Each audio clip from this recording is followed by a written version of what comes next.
again from Ayas, and we are very, very happy that you have joined us today as we take another interesting journey.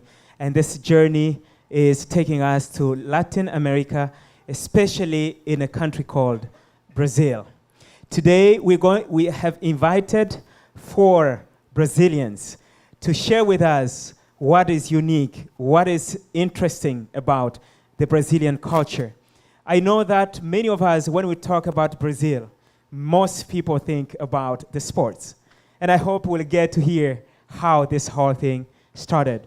But before we interview our guest today, I want to tell everyone that the views expressed on this program don't reflect Ayas. They are simply opinions of our program participants. Therefore, if you have questions, do not send them to Ayas. Rather, send them to us, and we're going to share this information with you at the end of this program. And so, without further ado, I want to welcome the 4 guests, and I want you to introduce yourselves. I'm going to start on my right side. Please tell us who you are. Obviously, you come from Brazil, and whether you're married or not, you have kids, if you're studying, what are you studying, and things like that. We want to get to know you and how long you've been here. Good afternoon, everyone. My name is Jean. I'm from Brazil. I have a little boy. His name is Noah. He's 6 years old, and married with Manolo, this guy by my side. And I'm here at Ayas for 6 months. I've been here for 6 months. Welcome to our show, Jean. Hello, good afternoon. I am Manolo. We came here for improve our English. I'm a pastor. I've been a pastor for 12 years, and we have a child, 6 years old, and I'm glad for stay here with you. Welcome to our program, Pastor. Thank you so much. It's nice to have you here. Let's go to my left side. Well, good afternoon. My name is Rafael. I'm also from Brazil. I'm studying here Masters in New Testament. And yeah, I'm here almost around a year. Yeah, maybe this September I'm taking 1 year. Oh, nice, yeah. Nice. Welcome, Pastor. It's nice to have you on the show. It looks like we have a lot of pastors here today. Let's go to the last pastor. Well, my name is Joy, also pastor. And I'm a professor here at Ayas for 1.5 years now. I'm married to Sylvia. She's from Argentina, and we have 2 children. And they are both studying in South America in our boarding schools. Very good. And what are you doing here? Well, here I'm teaching in the seminary. I teach in the applied theology. And it's been a blessing to be here and meeting so many people from so many places. Thank you so much, and welcome back. I think we have had you on another program, and I'm sure we'll have you on another program even in the future. What do you like most about the Brazilian culture? I know if we ask our audience, even those who are watching online, they will tell us sports. But I'm sure Brazil has more than just sports. Although sports is definitely a big part of it, I would assume. But is there something that you really, really like? I think I'm going to start on this side because you are the most recent ones to come to Ayas. And so most likely you are still missing something. What is it that you're missing about Brazil? Well, I like the way we don't take the life too seriously. You know, we are very happy, and for everything in life we have a little joke, and I like that. You know, we are always open to different kinds of person, and you know. I like that. In one point that I'd like to say here, to mention here, it's about the Olympics. I think that even reflects a little bit of Brazilian people. In those games, we had a very warm cheer, you know, the people who are cheering. So in one game in the boxing event, there was no Brazilian fighters. So Brazilian cheers decided to cheer about the judge. The judge was Brazilian. Yes, he was the only one Brazilian there. So people were like, judge, judge, judge, judge. And it was so funny. That is totally Brazilian. Wow, cheerleading is everywhere. Well, I think we need to start cheering for Dr. Cruz one of these days when he teaches in the seminary. We need some cheerleaders in the seminary. Maybe it will help motivate him even more with the teaching. Yeah, something else. Yes, my answer is very similar. I think we are very creative and very spontaneous. So this is, for me, this most think about our culture. Very good, very good, very good. Anybody else wants to add something else? Yes, yeah, they said basically everything, because our history, the way we, how Brazil was, organized, the culture background, made us to be very tolerant. We are very informal, very patient with every type of different people and ways of doing things. So I believe that I could say the multi-ethnicity is something that I really appreciate in my culture. Yeah. I want to go back to something you just said at the beginning. You said it's probably the historical background. Yes. Well, what is it in the history of Brazil that makes them want to, just have a good time and not take things so seriously and to cheer even the judge? Yeah. Well, the Portuguese who came first there, in summary, they start mixing up with the native people. And the native people, they were people living in the forest. They were just collecting the fruits and fishing and eating, that easy life going, And the Portuguese start having this type of lifestyle. And then the blacks from Africa came because of the slavery we had in Brazil for a while. But they didn't only marry between themselves, they started marrying between everybody. So there was a mixture of three races, the Indian, the native people, the Portuguese, the Europeans, and the blacks from Africa. So today, basically, I would say 80 or 90% of any Brazilian, they have some African blood in their relatives, in their families. I remember once there was a law in Brazil that said if you are black, from ascendance, black race, you have the right to study in the university. There's like 10 places reserved only for those from African background. And then it became a problem because everybody could prove that they were Africans, Everyone would come up with a paper, certificate, something. Yes, my grandfather, here's a picture of him. And say, we cannot do that. By the way, out of Nigeria, only Brazil has more black people than any other country in the world. So only Nigeria in Africa has more, bigger population of African black people than in Brazil. Statistically, that's what was said last 5 years ago. That's what I heard. Wow. Yes. There are two things that I appreciate from my country, but especially from the place where I come from, the south. My father, he's I don't know exactly his descendants, but my mother, she's from Italy, sorry. And the idea of them is we have to have enough food always. Yeah.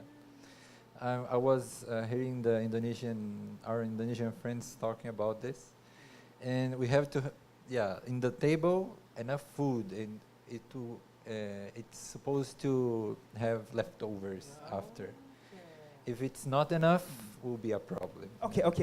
There are some cultures where if they serve you food, you make sure that you don't empty your plate. Is it like that in the part of Brazil where you come from? Not necessarily. Okay. I was just checking on that one because I've heard of some countries like that. What have you seen here at IS that if somebody did that, either here at IS or in the Philippines, if they did that in your country, somebody will definitely get in trouble? I get this. In Brazil, we never eat ice cream with beans. Ice cream with beans. Bean is a bean. Ice cream is something else. You cannot mix it. Yeah. So I think you're talking about halo halo, because halo halo is a mixture of ice cream and beans. Oh, I feel you, because the first time I was introduced to halo halo, I had the same feeling. I had these students who took me. I was still a student here at IAS, actually, and I was tutoring some students with English, and they passed the English test. So they said, no, we need to take you out. And our students, self-sponsored students, hey, where do you want to go? At that time, I didn't know restaurants and things. I said, no, you just tell me. He said, no, you have to choose. I said, no, anywhere. I said, okay, we're going to take you to Tagaytay. So they drove me. They were Korean students. They took me to Tagaytay. This is more than 10 years ago. And we got there. I had heard people talk about halo halo, never knew what it was really. And they ordered this thing, and I looked at it. I had heard ice cream. Yes, I knew ice cream. But when I looked, I saw beans. I saw corn. I said, okay, I don't know what this is. This is halo halo. It's good. You eat it. And so they started eating it. It was a sunny day, really, really hot, which would be perfect for halo halo or for ice cream with beans. And I started eating that. It took me like 45 minutes to finish my halo halo. But these guys finished in like 3-5 minutes. It was gone, and they wanted some more. And halo halo is a unique dish here in the Philippines. But if you come from a mindset where whatever is sweet, whatever is not sweet is beans, then it can definitely be something quite interesting, quite halo halo in itself. All right, anything else? Well, in Brazil, if a guy is interested in a girl, he needs to mark his territory. Oh. And here, I've heard that Filipino, which is beautiful, it's sweet and romantic. To approach a girl, a boy needs to do the courtesy, and it takes in some provinces more than, like for months, even more than 1 year.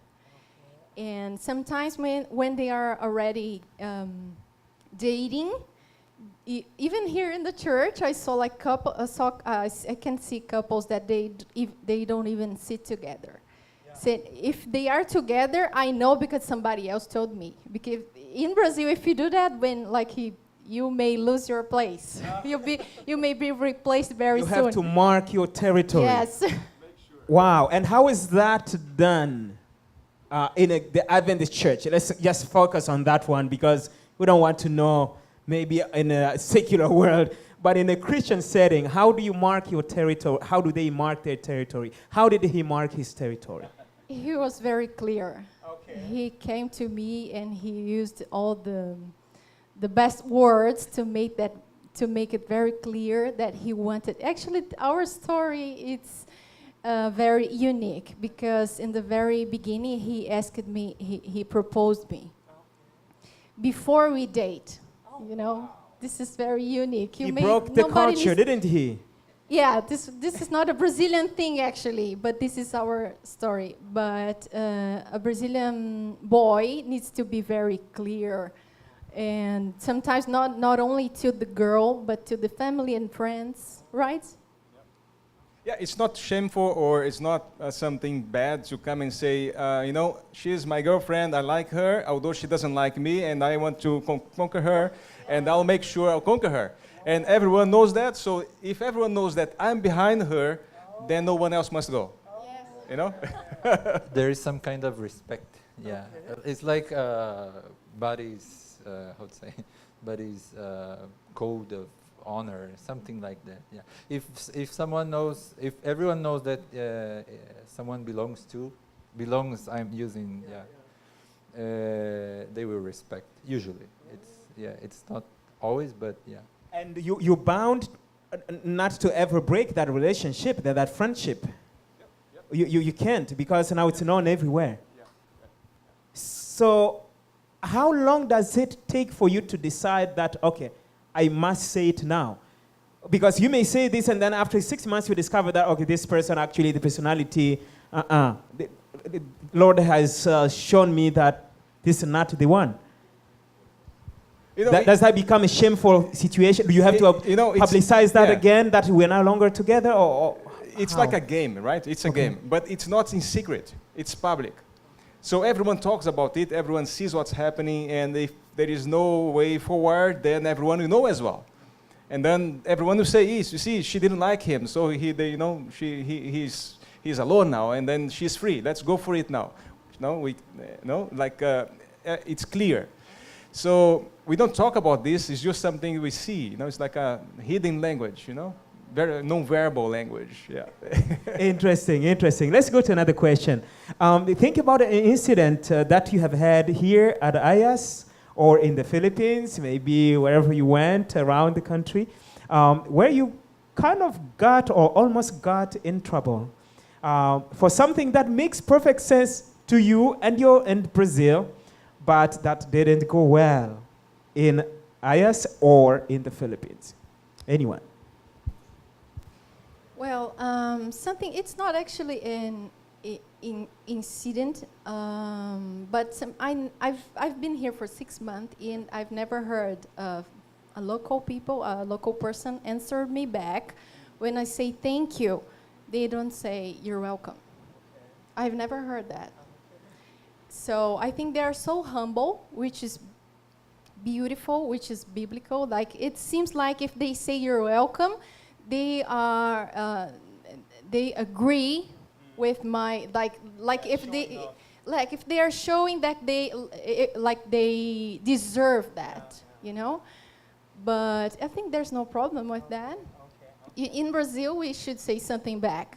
You're welcome, my pleasure, something else. But when I say thank you, nobody says that. I'm sure at the beginning you felt really uncomfortable, but now it's good you have a positive interpretation of that, Yes. because the tendency we have as human beings is to quickly go to the negative and say, oh, no, he gave it to me, but she was not really interested in giving it, because when I say thank you, she didn't even say you're welcome. But you took it the positive way. And I think we should try to do this, all of us here at IAS. Whenever there's something we don't understand, let's try to look at it from the positive side first. Let's withhold judgment until we have actually checked. By default, let's try to look at it from a positive perspective. I think that was a beautiful thing. You wanted to add something, Pastor? Yes. Nothing happened specifically with me, but I have noticed that Filipinos have a great problem to say no. I like that, because you call it a great problem. So it's a positive problem, Yes. if you can say. In Brazil, if I don't do something, I just say Sorry, no. I can't. Sorry, no. No, I want to do that. But Filipinos aren't very clear, with words. Yeah. You have to learn, read them. Yeah.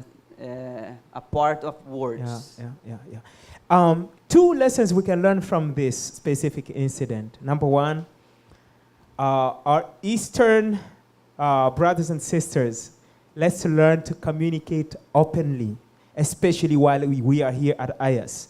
Because there's no way somebody from a different culture will guess correctly what is going on in your brain. When you talk to somebody from another country, use the mouth and the words coming from the mouth and communicate clearly. Number 2, for those who are coming from the Western world, where we can actually say no directly, let's not take advantage of the Easterners, or Filipinos in this case. So he never said no. Let's just keep asking him and asking him to do this and that and that. He can never say no. But maybe deep inside, say, why can't you leave me alone? We need to learn not to take advantage of people simply because they never said no. Maybe simply because we are not getting it. We say, yes. That's not a yes. It's like a no. I'm hoping that you'll know that I'm saying no.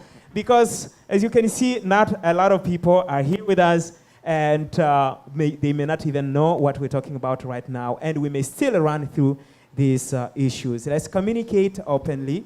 And whenever somebody does not say no at all, at all the times, we need to learn to not to abuse their courtesy. You wanted to add something else? About an incident. It was in the second day when I arrived here. I went to the market. I had my list to buy some important things, and one of the things that I was looking for it was a bed sheet. And someone told me the day before that Filipino people, they really want to know you deeply.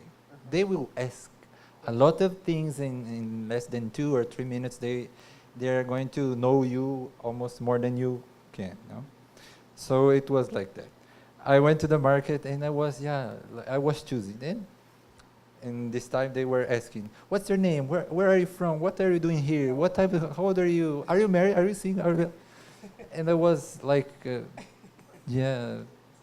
getting dizzy, you know.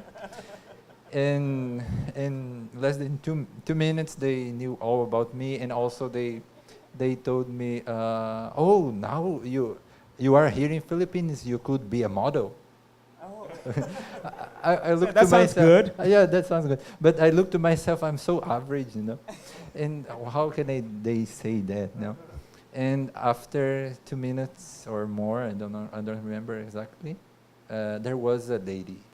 The ladies there who were selling me, they went to find someone there who is single to bring to me. Oh. Yeah, to present to me. This is, I don't know, I don't remember the name, no? But she's single, she's available, okay? Yeah, so I say, thank you. That was very interesting. You have raised something that we have heard also in this program before, and we got to hear from Filipinos, our Filipino members of our community here at IAS, who told us that this is a perfectly funny thing. It's a way to relate to you, and we have heard this in this community. A lot of people who get very uncomfortable. I don't know of anyone who has come to IAS who is not a Filipino and has gone outside, who has not had to deal with those questions. Your name, your age, where you come from, what are you doing here, when are you going back to your country? At the beginning, it can be really, really like annoying, but we learned from another program that it's just a greeting. Like people, when you meet, they shake hands. For Filipinos, at least here in Cavite, in this part of the Philippines, in the northern part, it's part of the greeting. And when I got to learn that, I was talking to somebody to explain what was happening. I said, I can't give this information to people. He said, no, it's a part of the greeting. And then I started checking. I started sharing all the information, exactly everything. And then I would check about 10 minutes later on. Nobody remembers my name. Nobody remembers how old I am. Nobody remembers, they may remember vaguely the country, at least that one, but all the other details are gone. So I got to become more comfortable that, no, this is just a greeting. How are you? Have you eaten? As we heard in another show, people will ask you, have you eaten as part of the greeting? Not because they want to give you food immediately, but it's just part of the greeting. And so for our students or future guests who will come to IAS or to visit the Philippines, when you ask those questions, don't take it personally. It's part of greeting you and making you feel welcome, because if somebody can ask you those personal questions, they want you to feel like you are part of the Filipino culture. They mean no harm at all. Anything else that you may have seen? I went to Silang Market, and my first experience was when I was talking to a lady. I went to buy some fruits, and she bowed down her head and said, "Sorry, my nose is bleeding." And I started looking to her nose. What's wrong in her nose? Bleeding? I don't see any blood. And then I said, what's wrong? I don't know, bleeding. Why is she saying that? And then I asked someone else, and then they said, no, it's because they cannot talk to you in English. So they feel embarrassed. You know, this is something that we have alike. Since then, I started to research about the culture here, and I discovered there are so many things in common between Brazil and here. You know, in Brazil, any foreigner feels like a king there, from anywhere. Asia, Africa, he goes there, he feels fine. Everyone goes after them, and, well, we don't say my nose is bleeding, but we do the same to make them feel well. And by the way, it starts in our history of how we were colonized. You know, Philippines, the first colon to come here was a Portuguese guy, and the difference was only 20 years between here and Brazil. You know, Ferdinand Magalhães came here in 1500 in April, and 20 years later, exactly in April 1520, another Portuguese, Pedro Alves Cabral, came to Brazil. And they didn't raise a flag of Spain or Portugal or any other country, but they raised a cross. So it makes us to be a people of faith. Both Brazil and Philippines, we are Catholic people, right? Although we are Adventists, we have Catholic traditions. We have this faith, this religion that's born there. So automatically then we are very tolerant. You know, Filipinos, they are very tolerant. And by the way, if you want to know about the culture of someone, see how they drive their cars, you know, the traffic. And it's amazing, the traffic here in the Philippines. You know, people are driving anyhow, and no one is hooking, no one is, taking out their hands or saying something bad or fighting or even killing, like it happens very often, right? So it's the same, but in Brazil the traffic is not like that. But there is tolerance in many other ways, people are easygoing, they don't fight easily, and Brazil is a place that will never have a war, a civil war. You know, those politicians, they go and they steal, they lie, they come out from the government. A few years later, they are back there and forgiven, forgotten. No one remembers what happened, and it's fine. He's a good man. He's a good man. Because there's a lot of cheerleaders there, as we heard it earlier. Yeah, cheerleaders. That's right. That leads us to the next question. Yes. How is conflict resolved in Brazil? I know you probably come from different parts. Well, when two people have a conflict, how is it resolved? Do they have to fight each other, and whoever wins, and now it's resolved, or do you have an intermediary?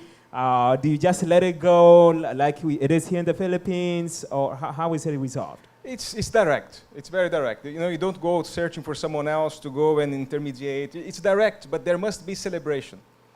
So just like the Filipinos celebrate everything, we also have we have this carnival culture.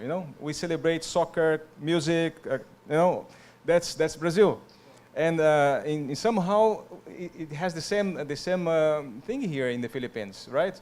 Sometimes people are suffering, there are difficulties, but we celebrate, we laugh, we have joy for everything, and this makes also we to be very alike, Filipino culture and Brazil culture. So it's very direct, and also you must eat together.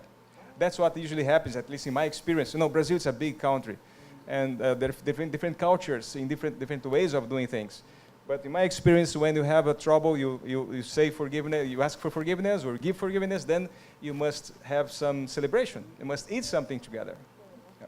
And anything else that you have seen, and maybe in another part of the country, how people resolve the conflict? Yes, we are 200 million people there. So some parts are very different. In general, in the northeast, if you don't agree with me, you aren't my friend. Oh. So this is difficult. Some things. Yes, this is very personal. Personal. Yeah. But in South, people don't show much their feelings. So if you don't agree with me, I prefer not to conflict with you, against you. There's no confrontation. Okay. Yeah. Anybody else? Any other part of the It's country? not too related with it, but it's about we are so cold in the south part of Brazil that even though we greet people, it's not important for us. So I remember my mother always taught me, you have to greet people, but what kind of people? Those who come to the house, we have to, but if it's someone stranger or unknown, we should not greet. Don't talk to strangers. That's I remember that phrase comes from my mom all my childhood, and I saw that for one country is much important, but in this part of Brazil it's not important. So I remember when I was in Bolivia, I studied there, and my professor and people there was looking at me with bad eyes, and I was thinking, what's happening here? Because I'm not used to greet people, to handshake, and I had to learn how to do that. So forcing myself to do this. Is it, what is the common way of greeting people in Brazil, in whatever part of Brazil you came from? I know, I think it's a different country, I mean different, different ways depending on the different parts of Brazil. So I don't know, let's start there. And we want to hear from, do you come from the same area? No. South. He's South? from south. Uh-huh. I'm from central, north, Okay. and south. Everywhere. Yeah, everywhere. Everywhere. All right. So let's start with you. How do you greet in your part of Brazil? In the World Cup, some people were looking at Brazilian people and noticing something different, strange for them. That is, some Brazilian greet other Brazilian people with kisses and hugs, very warm hugs. And this is not strange for most of us. In some states, you can kiss only once, other states twice. Yeah, and it's not the same thing the whole country, but it's little differences. In the south, it's colder, I guess, and in the north, it's more warm. Okay. You can touch, you can kiss. You can Oh, In fact, wow. It's yeah. very, very When touching. you're talking to someone, Uh-huh. you touch them. You'll be... You say, hey, Yeah. something happens to me. You know what happened? Oh, man, hey, you touch like this, and there's no problem, And then when you hug, you really hug. It's not just like, It's and really warm. yeah, you just hug. tight. Yeah, touch. It's important, that touch. It's part of it. And then you're talking about kissing. Yeah. But traditionally, everywhere, you only kiss twice a lady who is married. If I'm a man kissing a lady, I kiss only twice. Okay. But if it's a single, I can kiss 3 times. Oh. Now, never kiss 3 times, a married lady. Then it's something dangerous. It means you are kind of, courting, looking to her, Okay. So it's in general, right? Everywhere in Brazil, that's the way you do that. Wow. Oh, now, hugging, it's normal for everyone. Seen from south, north, of course. In south, there are many Europeans. There are even cities where they speak only German. That's what I was going to Yeah. get to, because I have heard from at least 2 or 3 of you that in the south it's kind of more, not too touchy, not too much. So I was You're right. trying to understand why. So I think you're addressing that. Please continue. Yeah. Go ahead, Rafael. The city where I came from, Curitiba, Curitiba, south. is the most cold city in Brazil. Cold temperature-wise Yes. and and people-wise. Yeah. Yeah. Okay. And, Okay. if you go there and you greet people, they will flee from you. They run away. What's wrong with this one? So if you know, so you should greet. Yeah, we maintain distance. We don't touch. We just do like this. I do like this or like this. Or, But not or raising handshake the- or... raising the eyebrows. But handshake sometimes. But if someone more closer. Okay. Hugging is for family. Okay. And yeah. Not even... So friends. this city is very especially different and also different from the old parts of Brazil, because we are known to be people who don't like to talk with others. And if you go there and you need some information, I need to know where is this place, they will run away from you. Because they are very afraid. It's a very interesting city. I invite you to go there, but be patient with them. Just okay? don't ask direction. Wonderful, wonderful, wonderful. Let's go to our last question here. If somebody wants to go to Brazil or here on our campus, say, well, I like really Dr. Cruz, the way he teaches.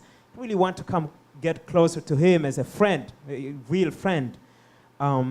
What should they know about Well, Brazilian? there are many things, but one thing that I like to say is when you say goodbye, don't say it only once. You know, Brazilians, we say like 10 times goodbye. We say goodbye by the table after eating, then by the door, and then by the car, and then you walk to the street, and then you say goodbye. By the way, you say, and, you know, 10. That's how you say goodbye. If you say goodbye and leave, oh, how rude he is, you know. So that's one little thing. Yeah. how does that affect? We're coming back to the rest of you. How does that affect time management? Time is not important. Oh, There you that's go. something. There you We go. have this There you go. African background in our country where time, even natives, right? The natives living there, they didn't have this timing, you know, sense of how to manage life. So the Europeans came and they put this thing together. So that's why South, they are more time-driven, you know, and task-driven people. And then in the north or central Brazil, the people are more event-driven. You know, the event is important. The time is not so important. You know, like in Indonesia, if you come in on time for lunch, it means you want to eat a lot. It's the same meaning. You must come a little late. You must come like 5-10 minutes late so that you don't show so much interest in the food. You know, you're just coming But to see a don't friend. quickly leave. Don't You leave ha- quickly. Yeah. If you leave, start leaving for like you have to count half an hour to leave. You know. Yeah, and then you start leaving step by step, I'm going to leave now, yes. and then Yeah, count another 10, 15 minutes. I'm leaving now. exactly. Okay. Let's hear from others. In my state, if you want to make a friend, bring your shoe to play soccer, eat with us to eat, smile and be happy. Wow. You don't want to play soccer? Please do not go to Brazil. You will not make too many friends. All right. Another way. Well, I should say, don't take us too seriously. We are not always literal, and sometimes we may be a little loud. We are not fighting, we are just talking. Yes. I have two things. One of them is don't believe when Brazilians say it's early. Yeah, when you are leaving, let's think. No, you come to my house to visit me, and when you say now I have to go, and the Brazilian is going to say it's early. It's early to go. Yeah, don't believe them. Okay. You're leaving too soon. They are saying that politely. Yeah, you are But actually deep welcome inside- to stay more. Yeah, Of course, this is real. But they're already open. But it's time to go. You know, it's time to go. You know, he say, please don't go, but in fact, he say, go. You know, it's Yeah. fine. Now that part, You're welcome here, but Yeah. yeah. I think Be- Brazilians got that from Africa. Definitely that part of Yeah, that's the it is African Africans. part. Yeah. Yeah. it is. So come on, eat some more, even if you know. I Exactly. know you have eaten a lot. Don't go. It's too early. I was like, yeah, it's been quite some time. And I- Wow. Okay. And I think the last comment is if you want to be friend with someone from Brazil, please learn Portuguese. If you go there, there are not English speakers. There is just a few. A major of people there, most of people there only speak Portuguese. Also, everyone there speaks Portuguese, and that's all. Well, thank you so much for your contribution to our program today. We have learned quite a few things about Brazil, not just sports.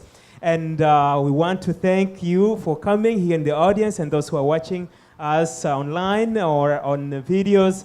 We want to thank you very much for taking some time to be with us today. We have learned, I think, one important lesson that we can live by here at IAS as we try to live united in diversity. Sometimes we should not take everything way too seriously. We need to have some time for fun. And when we say fun, it has to be clean fun, of course.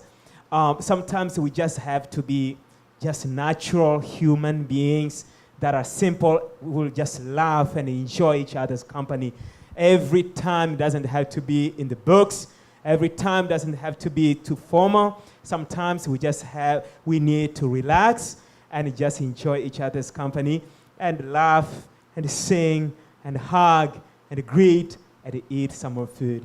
Until we meet again next time, we want to thank you so much, and we pray that you'll remain united in diversity. If you have questions or suggestions, please write to us at united@ias.edu. Again, if you have questions, suggestions, and comments, write to us at united@ias.edu. God bless you.